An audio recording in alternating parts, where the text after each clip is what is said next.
नमस्ते friends, income tax related और एक वीडियो में आप सभी का स्वागत है। इनकम टैक्स का रिटर्न फाइल करने के बाद टैक्स पेयर्स को कई बार ये समस्या आती है कि उनका इनकम टैक्स रिटर्न प्रोसेस नहीं हुआ, या तो प्रोसेस हुआ है तो उन्हें उनका इनकम टैक्स रिफंड नहीं मिला या कम मिला, या कोई भी ऐसी समस्या जो टैक्स पेयर को इनकम टैक्स पोर्टल पर होती है, इनकम टैक्स डिपार्टमेंट से होती है। ऐसी समस्याओं के लिए टैक्स पेयर इनकम टैक्स के पोर्टल पर ग्रीवेंस फाइल कर सकते हैं और उस ग्रीवेंस को फाइल करके अपनी समस्या का निराकरण वो करवा सकते हैं।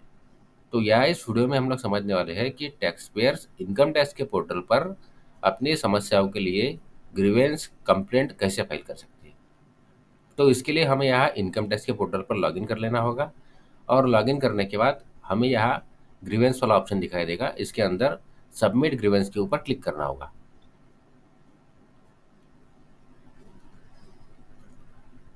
इसके बाद हमें यहाँ डिपार्टमेंट सिलेक्ट करना होता है कि हमारी जो ग्रीवेंस है, जो कंप्लेंट है, वो किस डिपार्टमेंट से रिलेटेड है। जैसे कि अब यहाँ सिलेक्ट डिपार्टमेंट वाले ऑप्शन में हमें कई सारे डिपार्टमेंट दिखते हैं, जैसे कि यहाँ असेसिंग ऑफिसर एओ। अगर असेसिंग ऑफिसर से रिलेटेड कोई कंप्लेंट है तो एओ वाला ऑप्शन सिलेक्ट करना होगा। अगर सीपीसी से रिलेटेड कोई कंप्लेंट है तो यहाँ सीपीसी आईटीआर वाला ऑप्शन सिलेक्ट करना होगा। इसके अंदर प्रोसेसिंग भी आ जाएगी और रिफंड से रिलेटेड जो मुद्दे हैं, जो कंप्लेंट है, वो भी इसके अंदर आ जाएगा। ई फाइलिंग से रिलेटेड अगर कोई ग्रीवेंस है तो यहाँ ई फाइलिंग वाला ऑप्शन लेना होगा।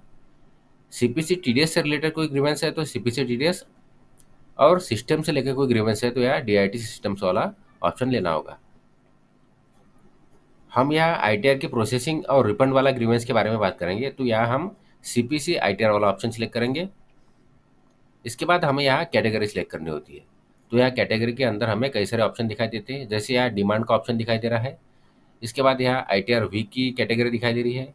प्रोसेसिंग से रिलेटेड जो प्रॉब्लम है उसके लिए प्रोसेसिंग वाला कैटेगरी सिलेक्ट करनी होगी। इसके बाद रेक्टिफिकेशन से रिलेटेड कोई होगा तो रेक्टिफिकेशन, और रिफंड से रिलेटेड अगर इशू होगा तो रिफंड वाला ऑप्शन यहाँ कैटेगरी हमें सिलेक्ट करनी होगी। जैसे कि यदि हम यहाँ प्रोसेसिंग वाली कैटेगरी सिलेक्ट करते हैं, उसके बाद यहाँ हमें सब कैटेगरी सिलेक्ट करनी होती है। अब इसके अंदर हमें कई सारे ऑप्शन दिखाई देते हैं, जैसे कि अगर प्रोसेसिंग के बाद इंटीमेशन ऑर्डर नहीं मिला तो उसके लिए ऑप्शन है। जो सीपीसी द्वारा रिटर्न प्रोसेस किया गया है उसकी अमाउंट में कंपुटेशन में अगर डिफरेंस है तो यह उसके लिए डिफरेंस वाला ऑप्शन है। और यदि प्रोसेस नहीं हुआ तो यह अदर वाला ऑप्शन है। इसके ऊपर क्लिक करके ग्रीवेंस फाइल किया जा सकता है। जैसे कि यहाँ अदर्स वाला ऑप्शन लेके यहाँ कंटिन्यू करना होगा, उसके बाद हम ग्रीवेंस फाइल कर पाएंगे।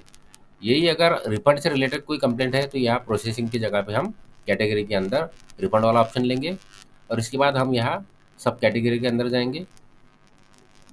अब इसके अंदर यहाँ हमें कई सारे ऑप्शन दिखाई देते हैं, जैसे कि इंटीमेशन ऑर्डर तो मिला है लेकिन रिफंड नहीं मिला तो पहला ऑप्शन दिखाई देता है।